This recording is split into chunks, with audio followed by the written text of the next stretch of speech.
a place where creativity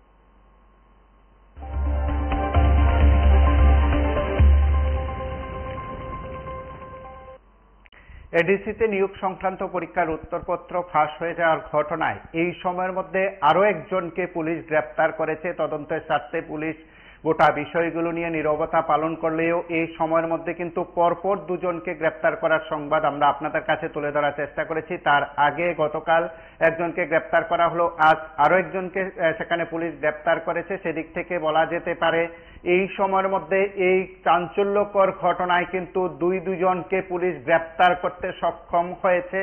তার পাশাপাশি এই ইস্যুতে কিন্তু সরব কিন্তু রাজনৈতিক দল এবং তাদের অনুগামী সংগঠনগুলো। আমরা আপনাদের কাছে এই সময় গুরুত্বপূর্ণ সে সংবাদ তুলে ধরার চেষ্টা করছি। এডিসিতে পরীক্ষা সংক্রান্ত বেনজির কাণ্ডের ঘটনায় কিন্তু এই সময় পর্যন্ত পুলিশ দুজনকে গ্রেপ্তার করেছে। গতকাল একজনের পর কিছুক্ষণ আগে কিন্তু আরো একজনকে পুলিশ গ্রেপ্তার করেছে। এই নিয়ে কিন্তু দুজনকে পুলিশ গ্রেপ্তার করতে পেরেছে এবং এই সময়ের মধ্যে পুলিশের দাবি কিন্তু সেখানে তদন্ত চলছে। পুলিশ কিন্তু তদন্ত শুরু করে দিয়েছে এবং এই ঘটনায় আর কে যুক্ত থাকতে পারে তাদের ডেরায় কিন্তু সেখানে অভিযান চালানোর কথা কিন্তু পুলিশের তরফে দাবি করা হয়।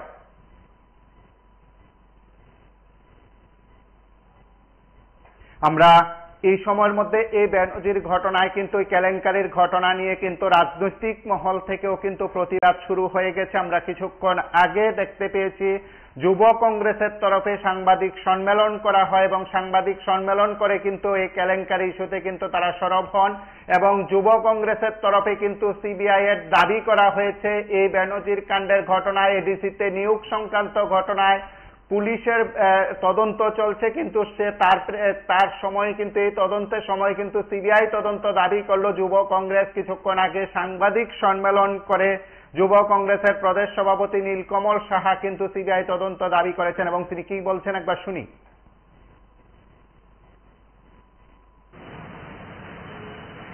আমরা আজকে প্রেস কনফারেন্সের মূল যে আলোচনার যে মূল বিষয় তা হল পেপার লিক। আমরা জানি যে কিছুদিন আগে 9 তারিখে সিটিএডিসির রিক্রুটমেন্ট হওয়ার কথা ছিল 110টি খালি পোস্টের সাব জোনাল ডেভেলপমেন্ট অফিসার এবং ডেপুটি প্রিন্সিপালের জন্য, কিন্তু আমরা দেখেছি পরীক্ষার আগের দিন পেপার লিক হয়ে যাওয়ার, অতএব কি অ্যান্সার লিক হয়ে যাওয়ার জন্য সেই পরীক্ষাকে বাতিল করে দেওয়া হয় এবং টোটাল 26,000 যুবক যুবতী এই পরীক্ষায় উত্তীর্ণ হয়েছিল। আমাদের প্রশ্ন হল যে কিভাবে এত ইম্পর্টেন্ট একটা পরীক্ষার কি অ্যান্সার শিট লিক হতে পারে। আমরা ত্রিপুরা প্রদেশ যুব কংগ্রেসের তরফ থেকে এই সিদ্ধান্ত এবং এই যে পেপার লিক হয়েছে তার পেছনে তাদের হাত আছে এবং তাদের যেন সুষ্ঠুভাবে, তাদের যেন কোনোরকম পরিকল্পনাহীনভাবে তাদেরকে জেলে তোলা হয়, তাই আমাদের দাবি। আমরা শুনেছি যে ওয়েস্ট সিএসে একটি এফআইআর করা হয়েছে যেখানে ওসি নিজে বলেছেন যে চয়ন শাহ নামে একজনকে আটক করেছে এবং তার নাকি একটা জেরক্সের দোকান এবং সেখান থেকেই নাকি বলে কি অ্যান্সার শিটগুলো লিক হয়েছিল। আমাদের প্রশ্ন হয়েছে যে এত বড় একটা ইম্পর্টেন্ট পরীক্ষা কি অ্যান্সার শিট কেন সে অ্যাডভাইজার চৌধুরীর দোকানে জেরক্স করতে দেওয়া হয়েছিল? সিটিএডিসির কাছে কি তাদের নিজস্ব একটা জেরক্স মেশিন নেই? তাহলে আমরা তীব্র ধিক্কার জানাই এবং সবচেয়ে আশ্চর্য ব্যাপার, ভারতীয় জনতা পার্টির ভাইস প্রেসিডেন্ট অতএব পাতাল কন্যাজি, উনি এই স্ক্যামের বা এই পেপার লিকের বিরুদ্ধে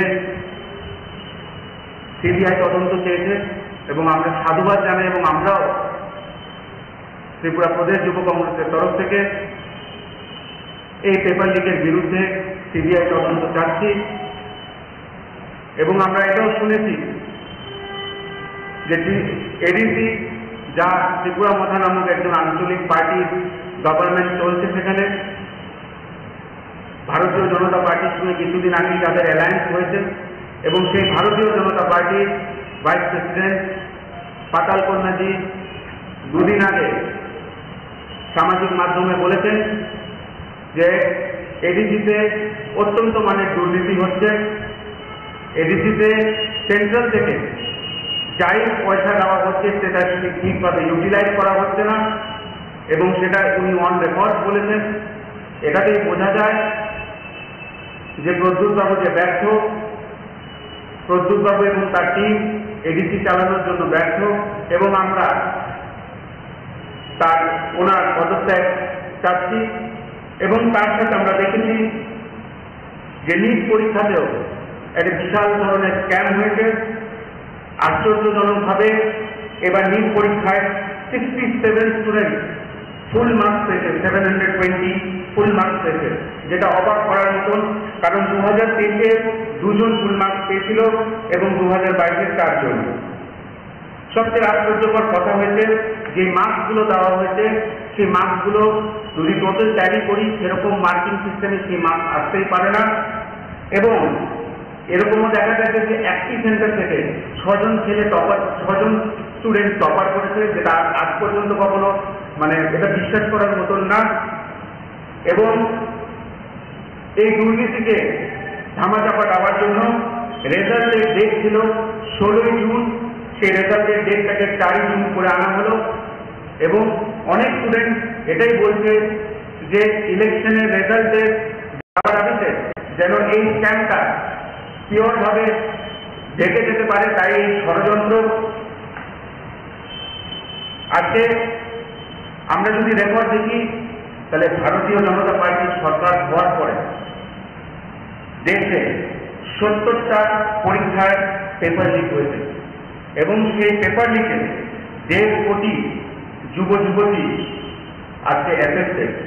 1.50 crore student, total 70 exam paper have leak, যেটার মধ্যে উত্তরপ্রদেশেই খালি 35-এর বেশি পেপার লিক হয়েছে। আমরা আগেও বলেছি যে ভারতীয় জনতা পার্টি যুবকদের স্বার্থে কখনোই কাজ করে না। তাদের একটাই ক্রোনোলজি যে যুবকদেরকে চাকরি দেবো না, তাদেরকে মিটিং হাঁটাবো, তাদেরকে দিয়ে মানুষের ঘর ভাঙাবো, তাদেরকে নেশা বাণিজ্যতে সুপ্রিম করে তুলবো। যখনই চাকরির কোনো রকম লিঙ্ক বেড়ায় বা চাকরির ভুয়ো অ্যাডভার্টিজমেন্ট তারা দেয়, চাকরির পরীক্ষা নেওয়ার পরে তাদের নিয়োগ হয় না। এবং এটাও দেখা যাচ্ছে যে পেপার লিক একটি চরম জায়গায় গিয়ে আসছে ভারতবর্ষে, চারিদিকে পেপার লিক হচ্ছে। আমাদের রাহুল গান্ধীজি বলেছিল আমাদের যুব গ্যারান্টিতে যে যদি ইন্ডিয়া সরকারে আসে তাহলে সবচেয়ে প্রথম যুবকদের জন্য উনি পেপার লিকতে মুক্তির এই গ্যারান্টিটা দেবে। এবং আমরা আশা করি, আমরা জোর গলায় একটাই কথা বলতে চাই যে যেখানে যেখানে ইন্ডিয়া অ্যালায়েন্সের সরকার হবে সেখানে সেখানে আপনারা দেখবেন এইসব পেপার লিক কখনোই হবে না। এবং যেখানে যেখানে এনডিএ বা ভারতীয় জনতা পার্টির সরকার আছে সেই জায়গাগুলোতে ম্যাক্সিমাম আপনারা দেখবেন যে পেপার লিক একটা নর্মাল জিনিস হয়ে দাঁড়িয়েছে। আপনারা দেখলেন সমসাময়িক দুটি গুরুত্বপূর্ণ বিষয় নিয়ে সেখানে যুব কংগ্রেসের নেতৃত্ব কথা বললেন। যুব কংগ্রেসের প্রদেশ সভাপতি নীলকমল সাহার উপস্থিতিতে সাংবাদিক সম্মেলন থেকে নিট ইউজির সঙ্গে সঙ্গে এডিসির নিয়োগ সংক্রান্ত বিষয় নিয়েও কিন্তু সেখানে তারা সরব হয়েছেন। দুটি বিষয় নিয়ে তারা তাদের দাবি কিংবা প্রতিশ্রুতি, কংগ্রেস এই সব বিষয়ে সেখানে কোনো প্রকার কেলেঙ্কারির প্রশ্রয় দেবে না। কংগ্রেসের শাসন যেখানে রয়েছে সেখানে ব্যবস্থা নেওয়ার পাশাপাশি অন্যান্য ক্ষেত্রে আগামী দিনের কি পরিকল্পনা তারও কিন্তু খানিকটা ব্যাখ্যা দিয়েছেন রাহুল গান্ধী। কিন্তু এই সময়ের মধ্যে এই ইস্যুতে নিট ইউজি ফলাফল ইস্যুতে কিন্তু প্রধানমন্ত্রী নরেন্দ্র মোদীকে টার্গেট করেছেন এবং এই সময়ের মধ্যে তিনি তার মতন করে সংবাদ মাধ্যমের মুখোমুখি প্রতিক্রিয়া ব্যক্ত করতে গিয়ে কিন্তু সরকারের দিকে আঙ্গুল তুলেছেন। বেশ কয়েকটি রাজ্যের ফলাফল নিয়ে কিন্তু প্রশ্ন তোলা হয়েছে, গোটা দেশে তা নিয়ে বিতর্ক চলছে। রাজ্যের আরো একটি বিষয়কে যুক্ত করে কিন্তু সরব হলেন সরব হলেন যুব কংগ্রেসের নেতৃত্ব। সেদিক থেকে সাংবাদিক সম্মেলনে কিন্তু তারা তাদের মতন করে যে প্রতিক্রিয়া ব্যক্ত করেছেন, সেখানে কিন্তু তারাও সিবিআই তদন্ত দাবি করেছেন। সরকার এই বিষয় নিয়ে কি করবে সেটা সময় বলবে। তবে এই সময়ের মধ্যে আপনাদের কাছে আরো একবার জানিয়ে রাখি, এডিসির এই প্রশ্নপত্র উত্তরপত্র ফাঁস হওয়ার ঘটনায় কিন্তু গতকালের পর আজ আরো একজনকে পুলিশ গ্রেপ্তার করেছে। এই নিয়ে কিন্তু এই ঘটনায় দুজনকে পুলিশ জালে তুলতে পেরেছে। পুলিশের দাবি তদন্ত চলছে। আপনারা সঙ্গে থাকুন, দেখতে থাকুন টিভি 24।